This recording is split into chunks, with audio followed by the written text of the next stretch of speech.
La mosquée, c'est la mosquée de Cheikh Ahmadou Bamba. Cheikh Ahmadou Bamba a exilé au Gabon. Il a fait presque 7 ans ici, et 3 mois, et 7 mois. Lorsqu'il vient ici, il a commencé même à la mosquée centrale. Donc il était là-bas, en face de la mosquée centrale, en 1895. À l'époque, il y avait des cimetières à côté de la mosquée.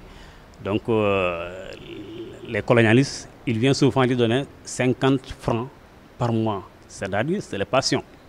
Mais Cheikh Ahmadou Bamba, il préfère se déplacer pour venir dans un coin qui est un peu calme pour faire les adorations, pour faire les prières. Donc quand il vient ici, il y avait des forêts, il n'y a rien ici. Cette place exacte, c'est un lieu où Cheikh Ahmadou Bamba, pendant son exil au Gabon, est passé. Si vous voyez à ma gauche là-bas, c'est un puits. Ce puits lui servait pour faire les ablutions.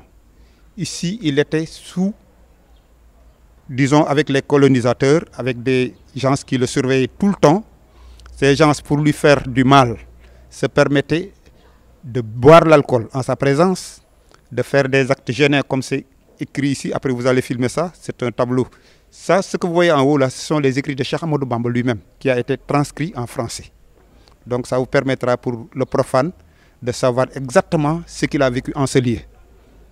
Cheikh Ahmadou Bamba a vécu ici avant d'aller à Mayumba et à Lambaréné. Donc c'est un lieu, et Dieu fait que le colonisateur, moins de 100 ans après, ici est dressé une mosquée, ça veut dire qu'il était dans la vérité par rapport au colonisateur qui, lui, voulait tout faire pour éteindre l'islam. Bon, c'était tout d'abord l'exil, c'était pour l'éloigner et essayer d'étouffer sous l'œuf, disons, parce que Cheikh Ahmadou Bamba s'appelait Abdoulaye wa Khadim Rasoul. Qu'est-ce que cela signifie? Esclave de Dieu, mais serviteur du prophète Mohammed sallallahu alayhi wa sallam. Bon, quand ils ont vu que tous les Sénégalais convergeaient vers sa personne, ils se sont dit ça c'est un danger pour la colonisation et c'est un danger pour aussi, parce que n'oubliez pas que le colonisateur, chaque fois qu'il était venu nous coloniser, il était venu en même temps nous christianiser. Donc quelqu'un qui voulait mettre en exergue l'islam était un ennemi. Et comme vous pouvez le constater, nous sommes en train de rompre ce jeûne en famille. Et comme le Gabon est une terre d'accueil, vous constaterez que les 54 pays africains figurent au Gabon.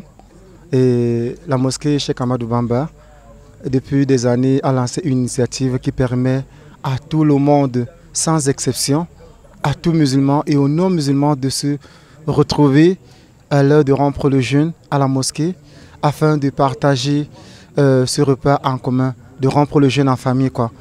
Dans le Gabon est une terre d'accueil où chacun vient pour se trouver et l'initiative de la mosquée Cheikh Ahmadou Bamba est salutaire parce que la plupart de ceux qui sont ici au Gabon sont des célibataires et au moment de rompre le jeûne, ils n'ont pas accès à la nourriture et en venant ici, c'est beaucoup plus facile pour eux de rompre le jeûne dans les meilleures conditions.